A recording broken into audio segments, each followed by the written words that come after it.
오늘 본문 말씀은 이 77절에 관한 말씀입니다. 이 77절이 뭐예요? 맥추절이에요.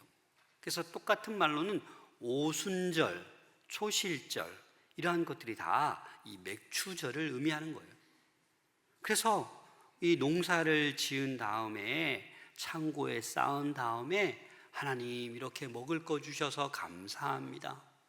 이렇게 물 한 방울 주신 거 감사합니다. 이런 반년을 돌아보면서 하나님께 감사하는 그런 절기가 바로 맥추감사주일입니다.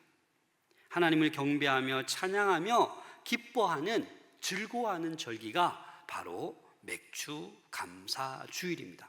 그래서 오늘 이 예배를 통해서 여러분들이 잊어버렸던 그 은혜를 회복하고 기억할 수 있기를 소망합니다.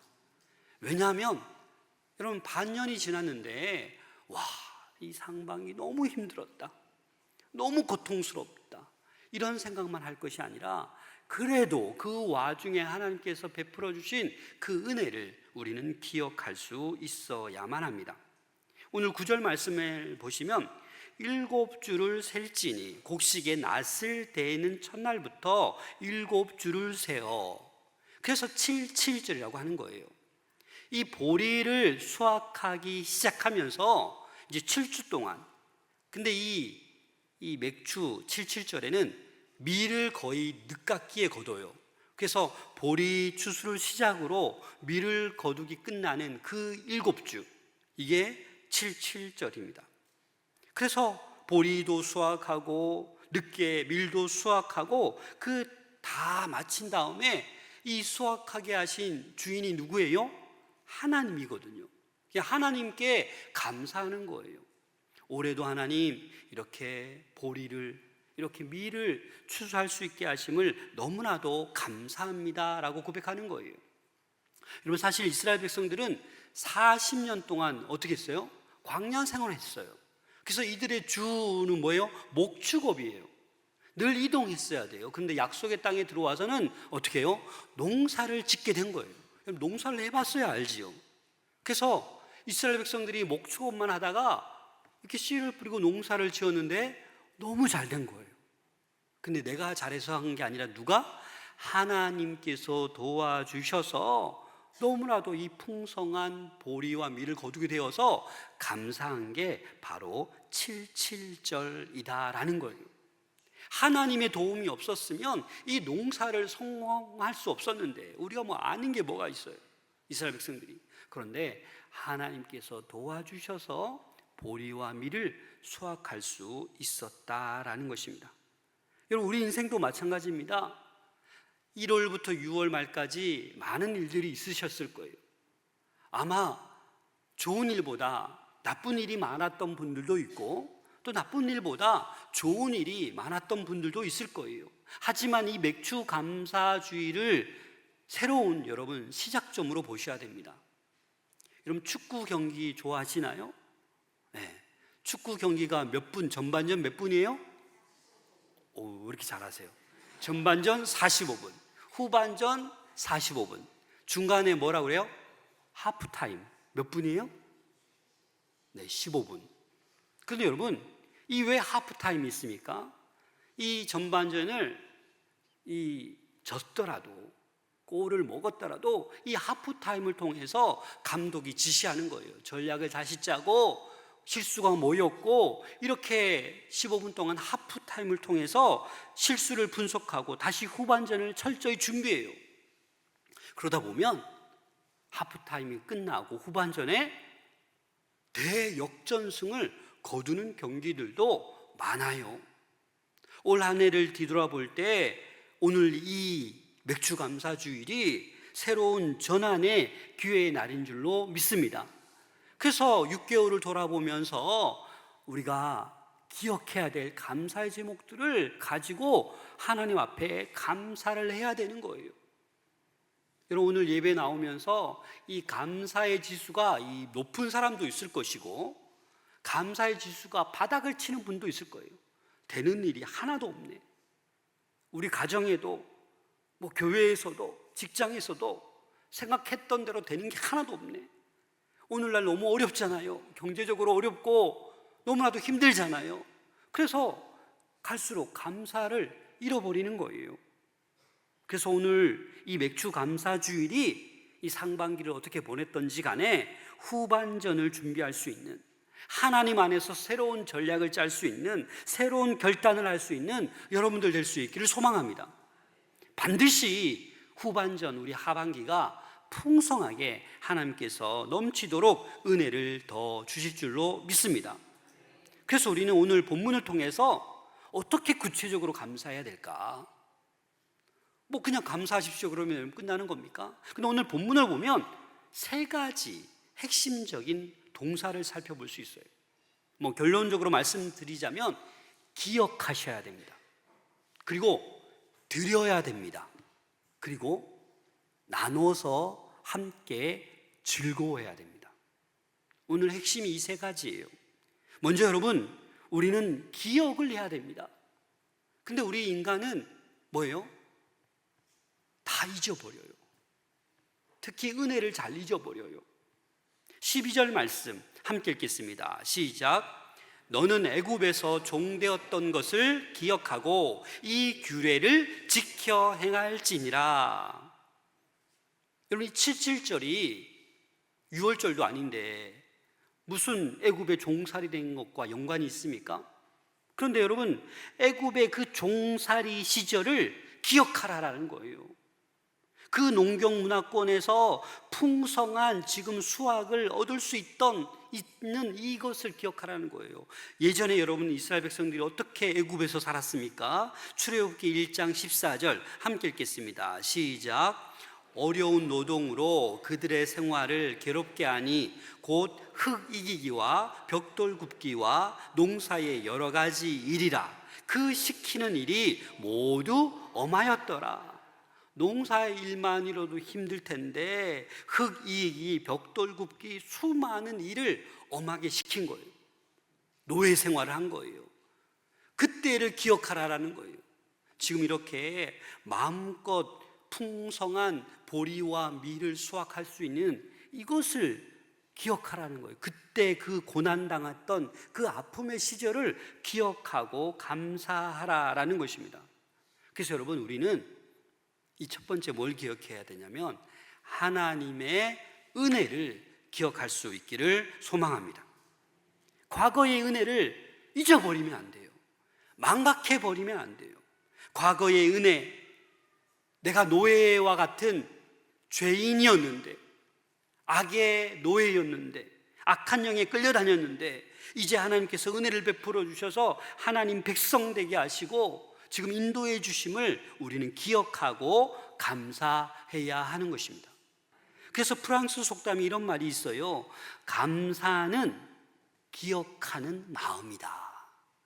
감사가 다른 게 아니라 그 하나님의 은혜를, 돌보심을 기억하는 마음이 있어야 감사가 있는 거예요. 억지로 감사가 됩니까? 감사할 일을 떠올려 봐야죠. 내가 할 수 있는 거 아무것도 없는데. 시편 103편 2절 말씀 함께 읽겠습니다. 시작.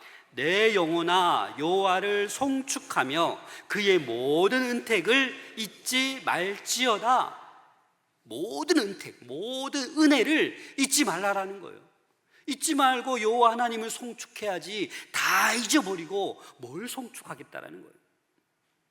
지난 상반기 동안 힘든 일도 많았지만 그럼에도 불구하고 하나님의 은혜를, 하나님의 돌보심을 기억할 수 있는 오늘 이 시간 될 수 있기를 소망합니다. 그 다음에 두 번째, 드려야 합니다. 뭘 드려요? 우리 17절 말씀 함께 읽겠습니다. 시작. 각 사람이 내 하나님 여호와께서 주신 복을 따라 그 힘대로 드릴지니라. 여러분, 그냥 드리는 게 아니라 하나님 여호와께서 주신 뭐를 따라? 복을 따라. 저에게 주신 복, 여러분들에게 주신 복이 똑같나요? 다 달라요. 그래서 남의 눈치 보지 말고, 비교하지 말고 그냥 하나님이 나에게 주신 복, 은혜, 그 은혜를 기억하며 그 다음에 어떻게 해요? 그 힘대로 드릴지니라. 주신 만큼 감사 표현을 하라라는 그런 말씀입니다. 그 힘대로라는 것은 전심을 다해서, 진심을 다해서, 최선을 다해서 하나님께서 복 많이 주셨으면 많이, 적게 주셨으면 적게, 거기에 합당하게 하나님께 드릴 수 있어야 된다라고 말씀하는 거예요. 10절에도 이렇게 말씀하고 있습니다. 10절 함께 읽겠습니다. 시작. 내 하나님 여호와 앞에 7절을 지키되 내 하나님 여호와께서 내게 복을 주신 대로 내 힘을 헤아려 자원하는 예물을 드리고, 거의 유사하지요. 하나님께서 복 주신 대로 힘을 헤아려, 근데 뭐가 더 들어갔어요? 자원하는 마음으로. 자원한다는 게 뭐예요? 스스로 억지로 누가 시켜서 하는 것이 아니라, 은혜가 크면 은혜가 큰 대로, 은혜가 작으면 은혜가 작은 대로, 그렇게 힘 닿는 대로 예물을 드리라는 거예요. 민수기 28장의 7절에 얘기할 때 이렇게 얘기해요. 어떤 사람은 송아지로, 어떤 사람은 순양으로, 어떤 사람은 소재로. 왜 그렇게 구별해 놨어요? 네. 많이 있는 사람은 수송아지 드려도 괜찮다라는 거예요. 근데 없는 사람에게 하나님께서 야, 너 그래도 빚져서 수송아지 드려야 돼, 이런 하나님이신가요? 아니에요. 없으면 없는 대로 그냥 소재물을 바쳐라, 그렇게 말씀하는 거예요. 힘 닿는 대로, 있는 대로, 복 받은 대로 그렇게 하라라는 말씀입니다. 고린도후서 9장 7절 말씀 함께 읽겠습니다. 시작. 각각 그 마음에 정한 대로 할 것이요 인색함으로나 억지로 하지 말지니 하나님은 즐겨내는 자를 사랑하시느니라. 아멘. 하나님께 드리려고 하는데 인색하게, 또 성의를 다하지 않고, 기쁜 마음으로 하지 않고, 마지 못해서 하나님께 예물을 드린다라는 것은 뭐예요? 하나님 뜻에 어긋난다라는 거예요. 하나님 기뻐하지 않으신다라는 거예요. 저는 얼마 전에 상반기에 목요일 날 전도하러 나가서 깜짝 놀랐어요. 어떤 일을 당했냐면, 우리 기쁨 나눔 주일에도 2번 오신 분인데, 어르신인데, 그날은 뭐 반가워하면서 제가 건빵도 주고 붕어빵도 주니까 너무 고마워하는 거예요. 그래서 이렇게 얘기하는 거예요. 목사님, 그런데요, 한 가지 물어봐도 되겠어요? 네, 질문하세요. 목사님, 그런데 교회 이제 곧 가고 싶은데 회비가 얼마예요? 저 태어나서 처음 들었어요. 근데 이런 분들이 마산에 많아요. 어르신들이. 교회에 무슨 돈이 있어서 붕어빵도 주고 건빵도 주고, 또 카페 오면 커피도 그냥 주고 부침개도 주고 뭐 과일도 주고. 그러니까 이 어르신은 진짜 가고 싶은 마음이 있는데, 와, 이렇게 매일 그냥 주는 거 보니까 회비가 세겠다, 회비가 비싸겠다 걱정했나 봐요. 그래서 제가 뭐라고 말씀드릴게요. 회비 없습니다. 회비 없어요. 그냥 은혜 받으면 은혜 받은 대로 우리 성도님들이 헌금해서 우리 나눠드리는 거예요. 회비 없어요. 안 내셔도 돼요. 그렇게 제가 소개했더니 너무 놀라시는 거예요. 근데 아직도 안 나오세요. 회비 없어도 하나님 때가 있겠지요. 여러분, 저도 그래요. 물티슈가 얼마인데, 건빵이 얼마인데, 붕어빵 하나에 얼마인데. 그럼 가격으로 따지면 이게 어마어마한 거예요. 근데 우리 교회가 어떻게 해요? 하나님께 예물을 드림으로 말미암아 선교도 많이 하고, 또 뭐예요? 구제도 많이 하고, 이렇게 할 수 있는 거예요. 하나님의 은혜죠. 그런데 우리는 어려울 때 그래요. 제발 좀 도와달라고, 하나님 도와주세요, 옆에 친구에게 도와달라고 막 얘기합니다. 그런데 도움 받고 나면 그 은혜를 어떻게 해요? 쉽게 잊어버려요. 배은 망덕한 사람이 바로 우리 인간이라는 거예요. 그래서 오늘 본문에도 보면 이 이스라엘 백성들에게 모든 남자는 1년에 3번 절기를 지켜라, 무슨 일이 있어도 절기를 지켜라 라고 말씀하는 거예요. 16절 말씀 함께 읽겠습니다. 시작. 너희 가운데 모든 남자는 1년에 3번 곧 무교절과 칠칠절과 초막절에 내 하나님 여호와께서 택하신 곳에서 여호와를 배웁되 빈손으로 여호와를 배웁지 말고. 어디에 흩어져 있든지 간에 예루살렘 택하신 곳으로 다 모여야 되는 거예요. 1년에 3번. 빈손으로 가요? 아니요. 하나님께 바치기 위해서 양을 끌고 가고 소를 끌고 가는 거예요. 먼 거리에서부터. 그래서 빈손으로 오지 말라고.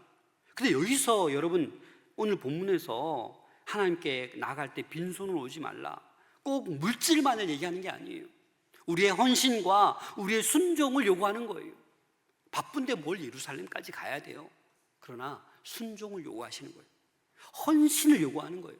여러분 신앙생활하면서 하나님이 주신 복대로, 달란트대로, 재능대로 섬기시길 바랍니다.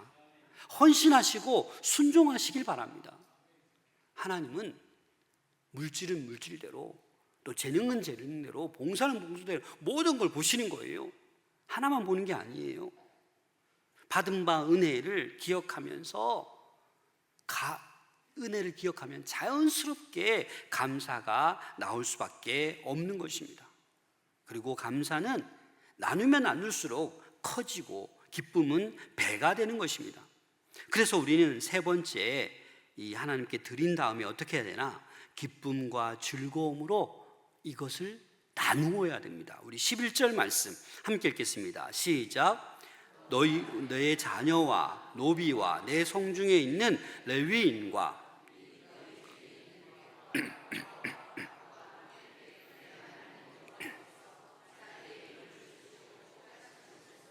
내 하나님 여호와 앞에서 즐거워할지니라. 아멘. 누구 앞에서? 여호와 앞에서 즐거워할지니라. 14절 하반절에도 보면 레위인과 객과 고아와 가부가 함께 즐거워하되, 15절 하반절에도 너희는 온전히 즐거워할지니라. 여러분, 우리가 하나님께 예물을 드린 다음에 어떻게 해요? 기쁨과 즐거움으로 함께 해야 된다는 거예요. 함께 나누어야 된다는 거예요. 어디서? 택하신 곳에서. 그래서 이 세 개의 절기를 신명기 16장을 한번 전체로 읽어보시면 계속 반복되는 게 어디예요? 택하신 곳에서, 여호와께서 택하신 곳에서 그렇게 하라라고 말씀하고 있습니다. 그래서 이스라엘 백성이 복 주시는 대로 힘대로 자원하여 예물을 드리는 것은 이스라엘 백성이 하나님 앞에서 즐거워하기 위함이다라는 거예요. 그 즐거움의 이유는 하나님의 은혜지요. 하나님 때문에 즐거워하는 거예요. 여러분, 어떠한 상황 가운데도 하나님 때문에, 하나님 은혜 때문에 즐거워할 수 있는 우리 모두가 될 수 있기를 소망합니다. 이 예배가 뭐예요? 즐거움이에요. 축제예요. 감사절만 기뻐하는 것이 아니라 모든 주일은 축제가 되어야 돼요. 감사지수가 월요일부터 금요일까지 계속 막 떨어지잖아요. 주일이 되면 어떻게 해요? 감사지수를 회복해야 돼요. 나 같은 죄인을 구원해 주시고, 이렇게 예배 드릴 수 있게 해주시고, 찬송할 수 있게 해주시고, 말씀 듣게 해주시고, 하나님께 드릴 수 있게 해주시고, 이 감사를 회복하는 주일이 되어야 합니다. 그리고 하나님은요, 내 앞에서 즐거워하되 혼자 즐거워하라고 합니까? 아니요, 절대 그렇지 않습니다. 여러분, 신앙생활 하는 사람들 가운데 혼자 즐거워하는 사람이 있어요. 혼자 예배 드리면 끝났다고 집에 확 가버립니다. 혼자만 즐거워해요. 아니요, 함께 즐거워해야 돼요. 모든 사람이 함께 즐거워해야 된다라는 거예요. 그래서 오늘 본문에 보면 어떻게 얘기하고 있어요? 이웃과 더불어 기쁨을 나누라는 거예요. 레위인들, 객, 고아, 가부, 자신들의 힘으로는 생활하기 어려운 사람을 얘기하는 거예요. 사회에서 어찌 보면 소외된 자들이에요. 다른 사람의 도움을 받아야 되는 사람들이에요. 그래서 그런 사람들과 함께 드려진 예물을 가지고 어떻게 해요? 함께 기뻐하고 즐거워하고 함께 나누라는 거예요. 여러분, 초대교회 성도들 어떻습니까? 많이 있는 사람이 갖다 내는 거예요. 그래서 없는 사람도 똑같이 함께 모여서 초대교회에 찬양하고 예배드리면서 함께 서로 통용하잖아요. 그게 하나님께서 원하시는 거예요. 우리 교회도 선교도 하지만 큰 건 아니지만 매달마다 구제하고 있어요. 좀 어려우신 분들. 그래서 저는 그런 생각도 해봐요. 아니, 교회 다니면 얼마나 복이에요? 그렇잖아요. 많은 사람을 알게 되고, 그렇잖아요. 다양한 모든 사람들 우리 교회 다 있잖아요. 얼마나 큰 도움이 되는 거예요. 그런데 요즘 우리 사회는 너무나도 개인주의, 이기주의가 만연해 있는 모습을 볼 수 있습니다. 신앙생활 하면서도 그래요. 지나친 경쟁 사회 속에 살다 보니까 남을 존중하고 배려하는 것을 좋아하지 않아요. 오히려 남을 밟아서 올라서야 돼요. 그런 이기적인 생각을 가지고 자기만을 위해서 신앙생활을 하는 경우도 너무나도 많다라는 겁니다. 여러분, 어려울 때일수록 함께 하려고 하는 마음이 필요합니다. 신앙생활 하면서도 나밖에 모르고 이기적으로 생활하면 결국 내 자신이 파멸되는 거예요. 공동체가 파멸되어 가는 것입니다. 지금 지구가 어떻습니까? 파멸되어 가고 있습니다. 인간의 그 욕심, 이기주의 때문에 지금 지구는 너무나도 위태한 위기를 겪고 있습니다. 우리가 지금 체험하고 있잖아요. 아니, 6월 달에 이렇게 폭염이 열대야가 있습니까? 지금 지구의 유럽이나 미국에는 40도가 넘어가서 지금 난리가 아니에요. 핵전쟁의 위협 가운데 있습니다. 생태계의 핵심 종이 점점 붕괴되어 가고 있어요. 벌이 사라지고 곤충이 사라지고 새들이 사라지고 있어요. 우리나라에도, 우리 교회도 양봉하신 분이 있는데 벌이 없대요. 벌이 지금 엄청나게 사라지고 있습니다. 사과가 없어요. 빨간 사과를 구경하지 못해요. 너무 더워서. AI 인공지능이 이제 인간을 초월해서 인류를 위협하는 그 시대가 얼마 남지 않았습니다. 새로운 감염병이 계속해서 발생할 거라고 얘기합니다. 여러분, 이러할 때 어떻게 해야 합니까? 그럼에도 불구하고 우리는 여호와 앞에서 함께 나누고 함께 즐거워해야 될 줄로 믿습니다. 그래야 회복되는 거예요. 그래야 교회가 회복되고 나라가 회복되고 이 세상이 회복될 수 있는 것입니다. 절기를 지키라는 이 명령은 그 이스라엘 백성들에게만 주어진 것이 아니에요. 오늘날 저와 여러분들에게도 똑같이 주어진 것입니다. 우리가 죄의 노예 상태로 있었는데 하나님께서 예수 그리스도를 이 땅에 보내어 주셔서 저와 여러분들을 구원해 주셨어요. 이보다 더 큰 은혜가 어디 있습니까? 이 제일 큰 은혜를 잊지 않으시기를 바랍니다. 그리고 그 예수님께서 무엇을 먹을까, 무엇을 마실까, 무엇을 입을까 염려하지 말라 하셨어요. 근데 우리는 받은 복을 가지고 늘 나만을 위해서 뭘 잘 먹지, 뭘 잘 입지, 이런 데만 생각이 빠져 있어요. 받은 복을 하나님께 돌려드릴 생각을 안 하고 있다는 거예요. 그래서 우리는 그러한 염려를 다 잊어버리고 하나님께 모든 감사와 찬송과 영광을 올려드려야 되는 줄로 믿습니다. 그리고 우리가 가진 것을 하나님께 드림으로 말미암아 이웃에게 나눠주며 그렇게 살아가는 것이 하나님께서는 뭐라고 말씀하셨어요? 가장 큰 계명이다. 하나님을 사랑하고 내 이웃을 내 몸과 같이 사랑하는 게 뭐다? 가장 큰 계명이다 라고 말씀하셨습니다. 사랑하는 여러분, 모든 사람이 이 공동체 안에서 함께 즐거워하며 행복해하는 것을 우리 주님은 원하시고 계십니다. 그래서 이 맥주 감사 주일 여러분들 마음껏 은혜를 다시 한번 기억하시고 하나님께 예물과 마음과 헌신과 순종을 드리시고 모두와 함께 살아갈 수 있는 우리 모든 성도들 될 수 있기를 소망합니다.